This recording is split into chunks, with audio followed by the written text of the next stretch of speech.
নমস্কার, কেমন আছেন আপনারা? আপনাদেরকে তিয়াসের কথা চ্যানেলের আরেকটি নতুন ভিডিওতে আপনাদের সকলকে স্বাগত। দেখুন তো, এটা রবিবারের সকাল, কি সুন্দর লাগছে না সূর্যটাকে? এই শীতের সকালে এক কাপ কড়া পাখির চা বানিয়ে নিলাম।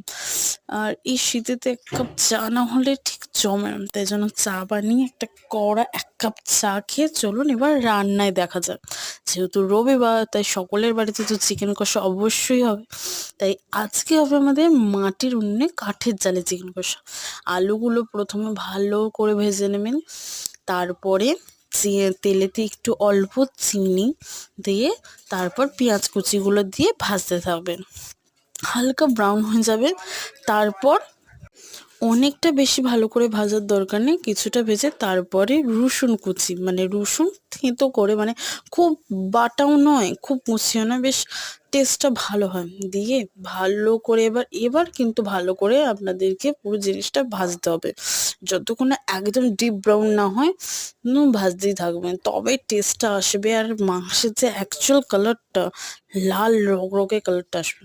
এবার আমি ক্যাপসিকাম কুচি দিয়ে দিচ্ছি, কারণ ক্যাপসিকাম যেহেতু বেশি ভাজতে লাগে না, ওটা একটু রয় খেতে ভালো লাগে, তার জন্য দিয়ে দিয়েছি। তারপর ক্যাপসিকামটাও ভালো করে এর সাথে ভেজে নেবো মশলাটার সাথে। তারপরে এই ভাজা মশলাগুলো একটু তৈরি হয়ে গেলে এবার আমরা চিকেনটা অ্যাড করব। চিকেনটা দেওয়ার পর এবার ভালো করে চিকেনটার সাথেও ভেজে নিতে হবে। তারপর চিকেনটা ভালো করে ভাজা হয়ে যাওয়ার পর আমরা তারপর টমেটোটা দেবো।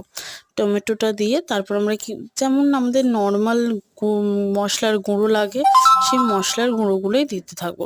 যেমন হচ্ছে হলুদ গুঁড়ো, লঙ্কার গুঁড়ো, তারপর চিকেন মশলা, হ্যাঁ আদা বাটা। আদা বাটা কিন্তু আমরা শেষের দিকে দিই, তাহলে আদা বাটা প্রথম দিকে দিলে বড্ড তিতকুটে হয়েছে।